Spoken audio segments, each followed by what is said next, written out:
There is a quiet moment, just before you pick up your pencil or press play on an empty canvas, where doubt arrives uninvited. It doesn't announce itself with fanfare. It simply settles in like a familiar guest that has overstayed its welcome. You hear it whispering things you've heard before. Are you good enough for this? Is anyone even watching? Did you already know everything when you started? And now there's nothing left to say. And so your hand hovers above the surface, uncertain, waiting for permission from somewhere outside yourself. Maybe a critic, maybe an algorithm, maybe that voice of certainty you once had but can no longer hear. I want you to understand something important right now. This doubt did not come from nowhere. It came from somewhere real. Perhaps it came from trying too hard to please, or from watching too many tutorials and comparing your behind the scenes to everyone else's highlight reel, or from a season where the work felt hollow, like you were going through the motions without feeling alive in them. Doubt is not a sign that you've lost your gift. It's often a sign that something has changed within you, that you're evolving beyond the version of yourself who created before and needs to grow into something new. But let me tell you what doubt does when left unchecked. It teaches you to outsource your sense of worth. It convinces you that creation must be earned through approval rather than offered as a natural expression of who you are. And slowly, almost imperceptibly, you begin editing yourself before you even begin. You second-guess the color choice, the angle, the opening chord, not because those choices were wrong, but because doubt has made you afraid to trust your own taste. What if I told you that your artistic intuition is still there? That beneath the noise of expectations and comparisons and perfectionism, your creative compass hasn't gone anywhere? It's simply been buried under layers of worry. And you have permission, real, deep permission, to dig it back out. The first step is gentle. Not forcing yourself to create until something works. Instead, begin by remembering what creation felt like before the doubt arrived. Remember a moment when you were making something and time dissolved, when hours became minutes because you simply couldn't stop. That feeling was not accidental. That was your intuition speaking through you, flowing freely, trusting itself completely. You don't need to earn that experience again. You only need to remember it existed. It's still inside you waiting for a door to open. There is a profound difference between creating from doubt and creating from trust. When doubt leads, every stroke becomes a question mark. Are you doing this right? Is this good enough? The work becomes heavy because it carries the weight of approval seeking. But when intuition leads, each mark becomes an answer. Yes, this feels true to me. I see where it wants to go. I can feel myself in what I'm making. The work breathes differently when you create from trust. And that breath is something anyone who encounters your art will recognize. So how do you get back there? How do you quiet the noise just enough to hear yourself again? Start small, perhaps too small for your pride, but exactly right for your spirit. Create without showing it to anyone. Make terrible work on purpose. Allow yourself 5 minutes of uninterrupted making where the only goal is movement, not output.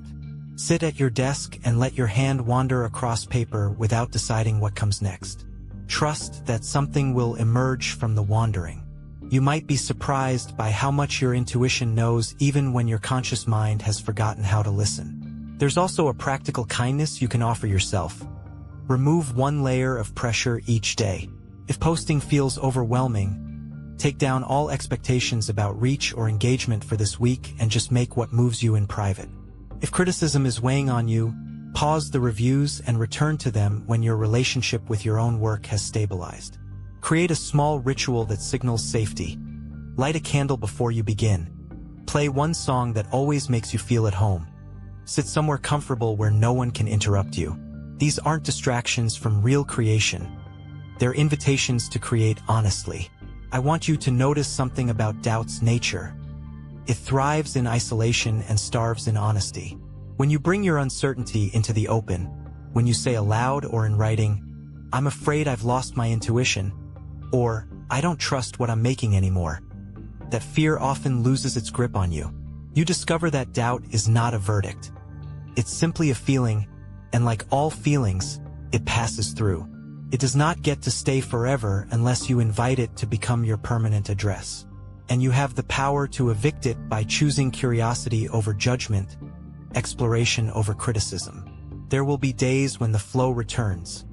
Perhaps suddenly, as if a dam broke inside you and everything started moving again.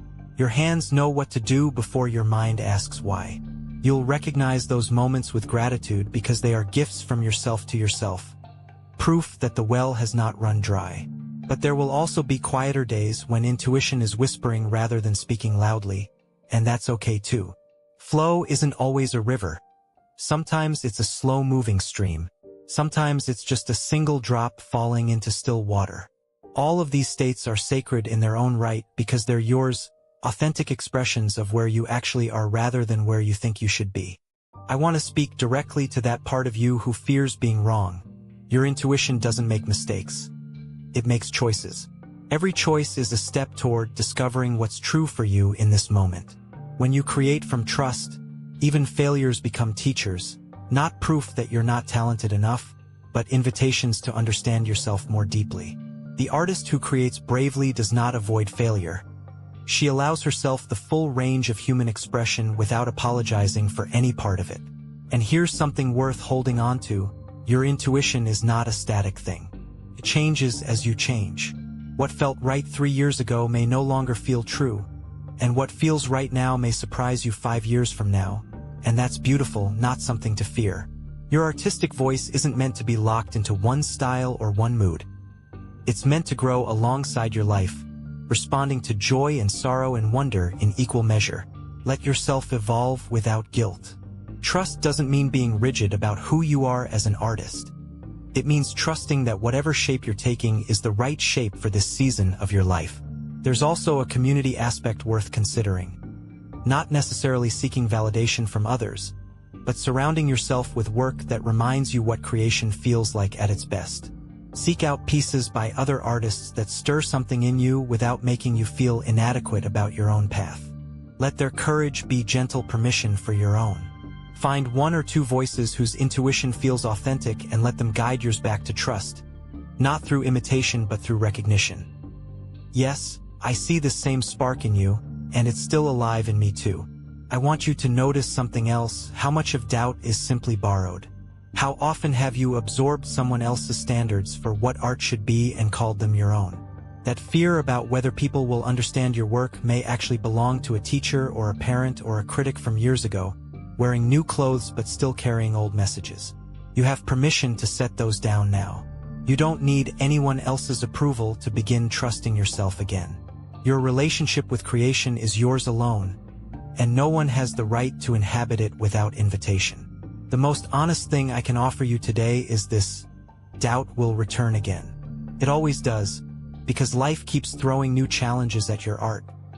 Different seasons, different audiences, different versions of yourself trying on new identities. But now you know something important that you didn't know before. Doubt is not the end of your intuition. It's a pause in its expression.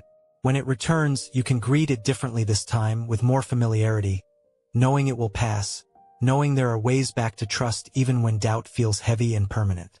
And so I invite you gently, not demandingly, but with all the sincerity of someone who has been where you are now, to make one small choice today that honors your intuition over your doubts. Not a grand gesture or a dramatic declaration, but simply create for 15 minutes without asking whether it's good enough. Sit down and let your hands move freely. Let yourself be wrong sometimes. Trust what emerges even when it surprises you. Give yourself the same grace you'd offer a friend who was struggling to find her voice again. Your art has never been about perfection. Not at the beginning, not now, not ever. It's always been about truth. About something real moving through you and finding its way onto paper or canvas or screen into the world. That truth is still there. Your intuition is still guiding you. The flow hasn't disappeared. It's waiting for you to stop fighting yourself long enough to notice how gently it asks you to follow along again. Let me say this one last time because I think you need to hear it. Trust your creative impulse even when it feels small. Even when no one would applaud it. Especially then. Your intuition has never asked you to be brilliant, only honest. And honesty is the most powerful magic an artist can practice. When you begin creating from that place of trust again, something remarkable happens. Doubt loses its grip because there's nothing left for it to hold on to. You've already moved beyond needing permission to exist as a creator. So breathe. Settle into your own company. Let yourself make what moves you today without apology or explanation. The intuition is still there, and the more you trust it, the more clearly it will speak. I'm rooting for you in this return. May you find your way back to yourselves, and may whatever emerges from that journey be worthy of the courage it took to begin again.